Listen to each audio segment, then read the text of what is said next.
हार्दिक अभिनंदन वंदन करते हुए सीधे गीत की लाइन पर मास्टर।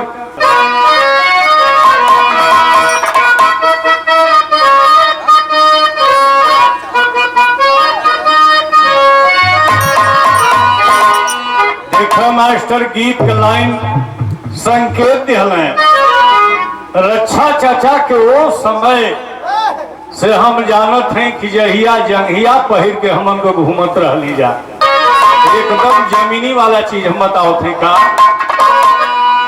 अरे घूमत रहली पहिनी के कच्छा, सुनत रहली रक्षा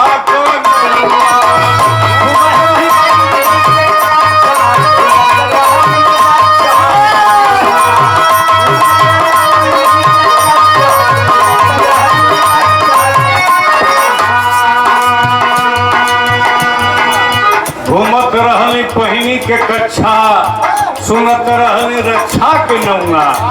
अगली लाइन में कहना बा, तीर रस गाँव में पहिल जाए। आप लोग थोड़ा सा पीछे हो जाइए, तो बोल भैया थोड़ा सा पीछे में उस साइड चले जाइए।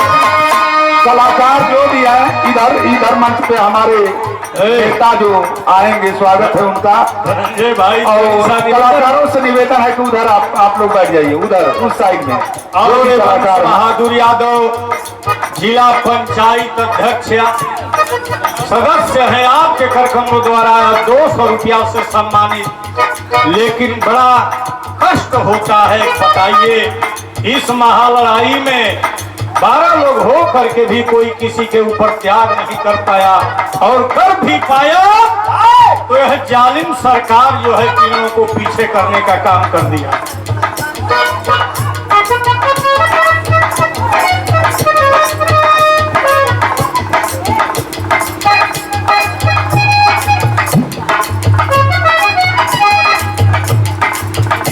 और 500 रुपये से सम्मान हमारे भाई धनंजय यादव जी जो पहचान के मोहताज नहीं है, और 500 रुपये से सम्मान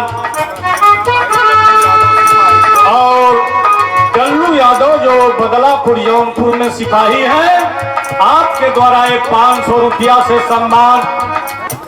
अरे पीर रस गाँव में पहिल जाए,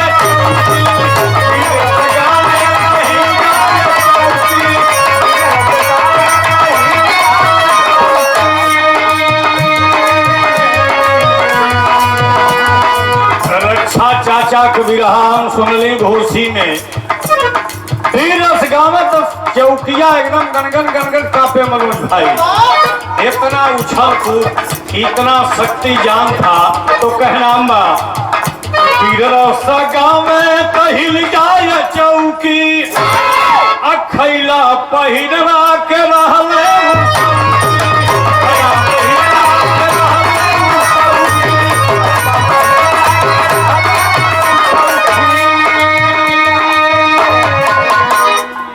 हीरे रोशनागा खैलहू पहले के बड़ा शौकी रहे हीरा चाचा।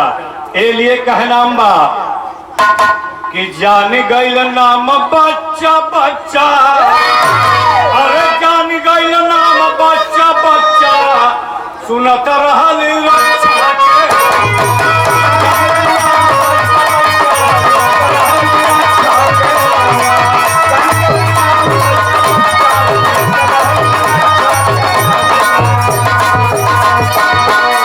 आज बच्चा बच्चा उनका नाम जान रहा है। और 500 रुपया से सम्मानित किए हमारे मनोज भाई भी रहे रेडियो वाले, आपके सौजन्य से। धनंजय वो भी हमारे रिश्तेदार हैं सुल्तानपुर की धरती से। एक बात त्योरी रक्षा चाचा को बताई हम, वो खाली गाय के नहीं थे, वो क्या थे? अरे गायक की साथे साथे कसे लंगोटा, अब नहीं से नामी भइल बाटे।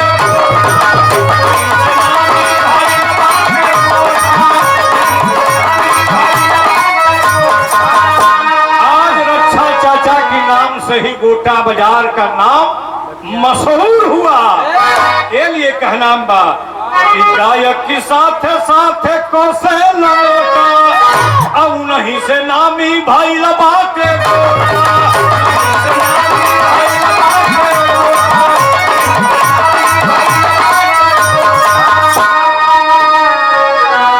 गायक रहे बहुत अच्छा, अरे गायक रहे बहुत अच्छा सुनत रहल अच्छा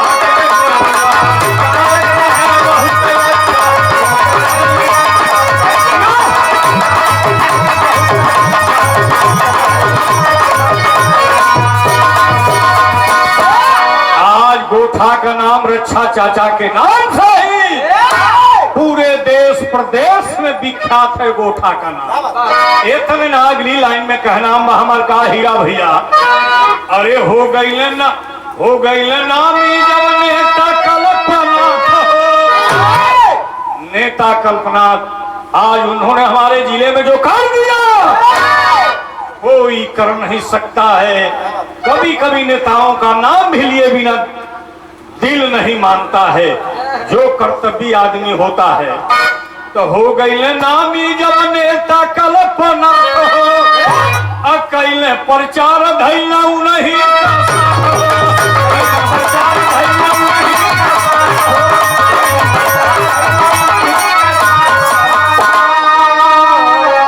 स्वर्गीय कल्पनाथ राय के साथ गीत गाने का काम करते थे। आज के कलाकार कबो भाजपा की मंच पे कबो कौनो मंच पे, लेकिन रक्षा चाचा को किसी का बेमत नहीं था कि कल्पना के सिवा किसी दूसरे मंच से गाने का जरूरत करे। ये लिए कहना बा कि हो गई नामी जब नेता कल्पना अकेले प्रचार धैर्य नहीं का साथ हो गावे लगल गीत एक पक्षा, अरे गावे लगल गीत एक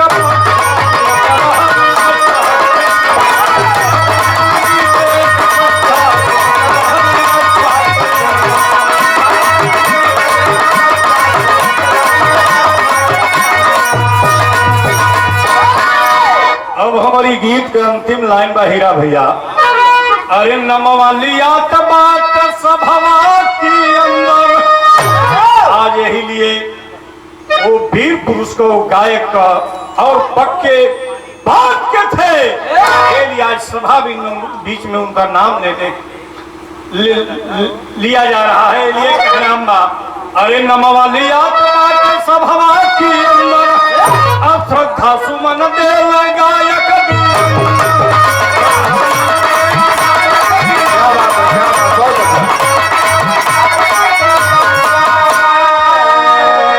दिलवा में प्यार बात सच्चा